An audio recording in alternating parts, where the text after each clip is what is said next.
220-1200. Or you can email me your dream from my website, KathleenO'KeefeCannabis.com.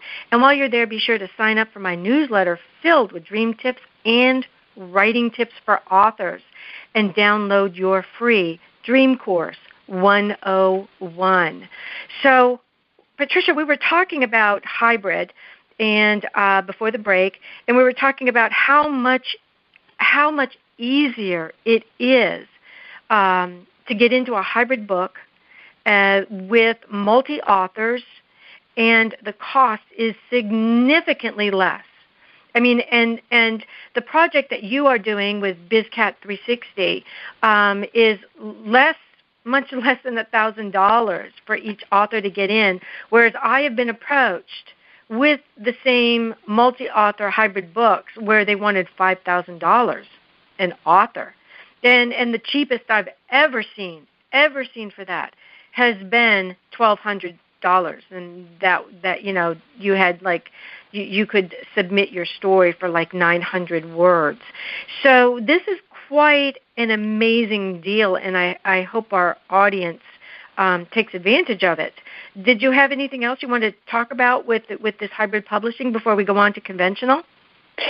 I did want to mention, yes. So absolutely, it's actually $799, but it not only includes the publishing of the story, it includes the short bio in the book, right? So people can learn how to find you.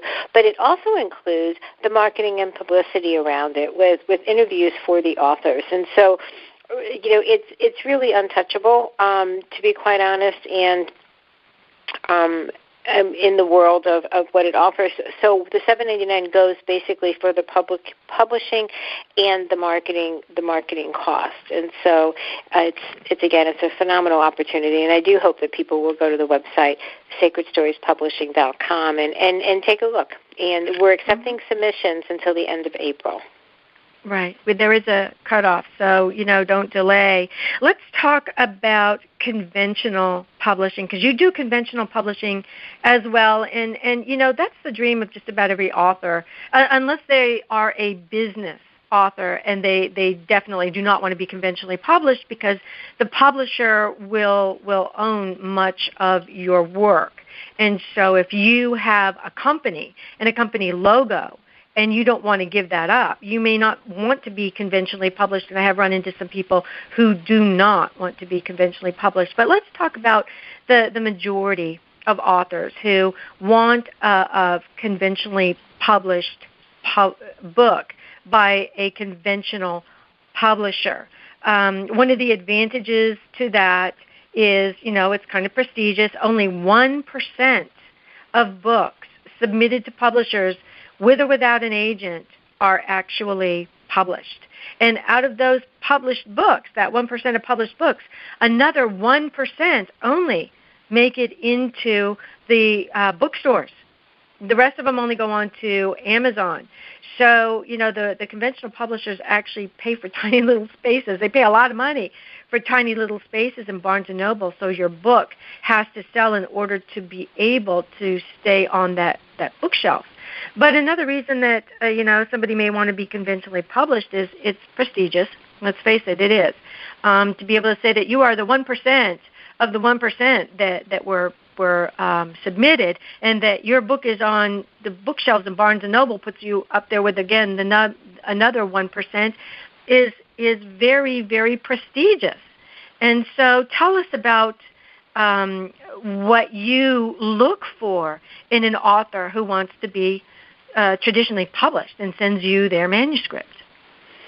Yeah, absolutely. So first we want to absolutely love the manuscript. It has to be something that we want to read, right? We want to start reading it and want to continue reading it, right? So we have a team of reviewers, and that's what I want to hear from them. Like, wow, I couldn't put this down.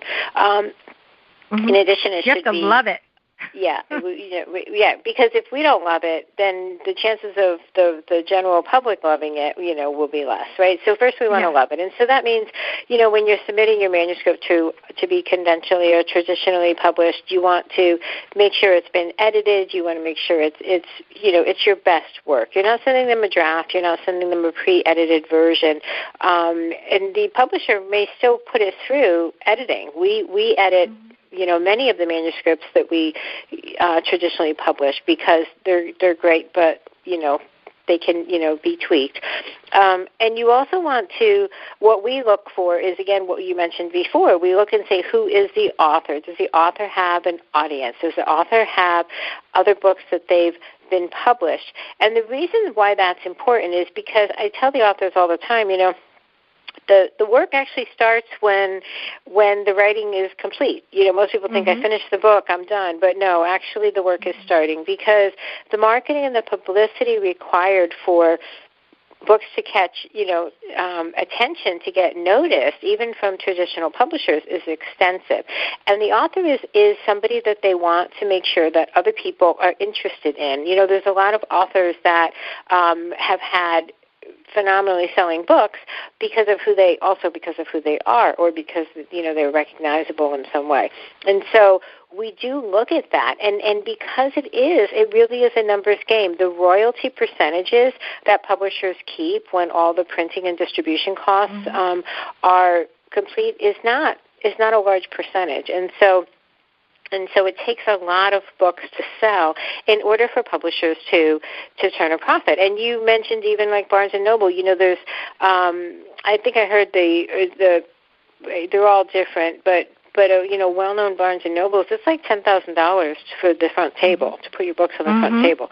You have to sell a lot of books, and multiply that by all the Barnes and Nobles. That's per Barnes and Noble, in order for that to turn a profit, and that's just one aspect of it. And so we're looking, and other publishers are looking for books they absolutely love.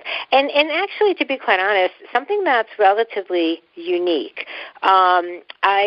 We receive manuscripts, and many of them are, and that's one of the questions most publishers ask, is what's unique about your book, because we don't want to have recycled stories. And even though it's your story, if somebody's already told it, or thousands of people have already told it, it might not be something that other people are going to want to pick up and read if it's too like some other books. So something that's more unique, something that's phenomenally written, and then they want to be able to invest in the author as well. So your story needs to be unique. You need to tweak it, even if it's somebody else's similar story. Tweak it so that you bring out your unique. Well, I want to thank you so much, Patricia Caganello, for being our guest tonight and sharing all this great wisdom with the authors who are listening to this show. And I hope you'll come back in the future so that we can talk about this some more, because I know that there are a lot of dreamers out there who are also authors, and I think that they will have questions, and I will have questions, and they'll probably send them to me by email, and we can address those in a future show. That sounds wonderful. Kat, thanks so much for having me on this evening. Oh, you're so welcome. So our writer's tip, believe it or not, our show's coming to an end very quickly, so I wanted to share my writer's tip with you. Ask other authors, writers, bloggers who share your subject matter, whether it's dreams or pets or raising children, whatever it is, to become a guest writer with you. I do it all the time. And this will help you build your social media numbers, because the guest writer's audience will share the same interests as your audience. So they'll follow you. I did this with Dr. Bernie Siegel, and we had such fun promoting each other's work and sharing each other's blogs and articles.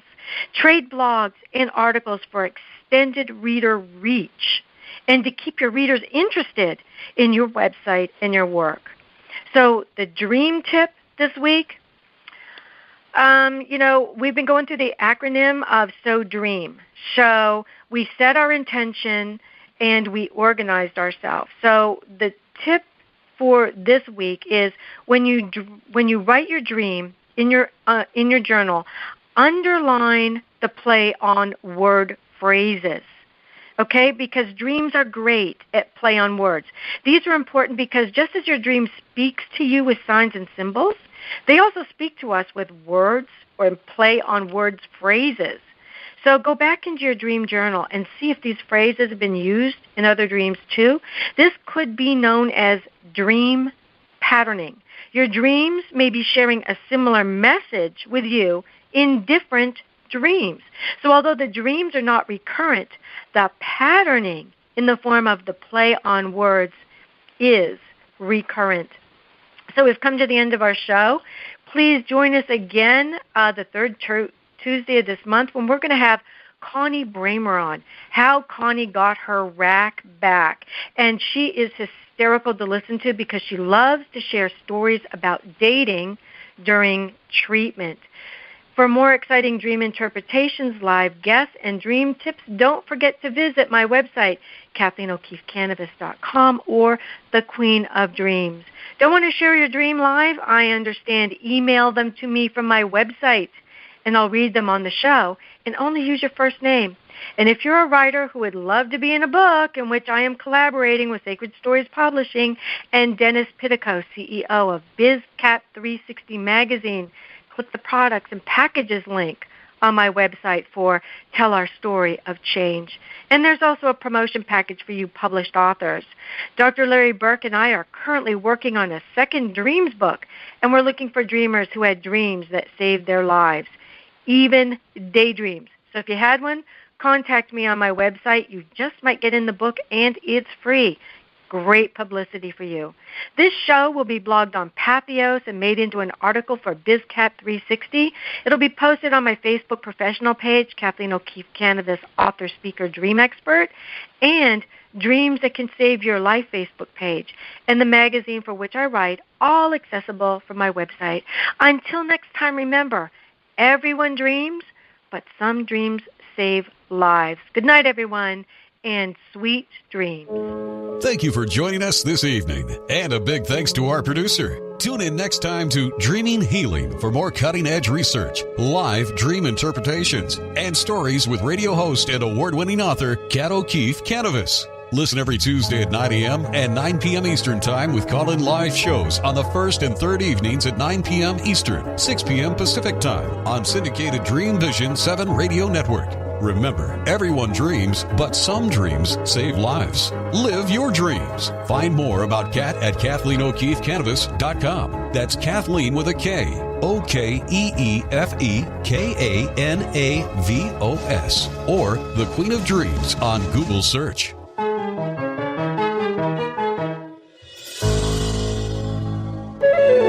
This is Dream Vision 7 Radio Network, uniting mankind with universal love. Our shows are created from the heart, bringing each listener to a place of divine enlightenment. Breathe, relax, and enjoy. Let life flow.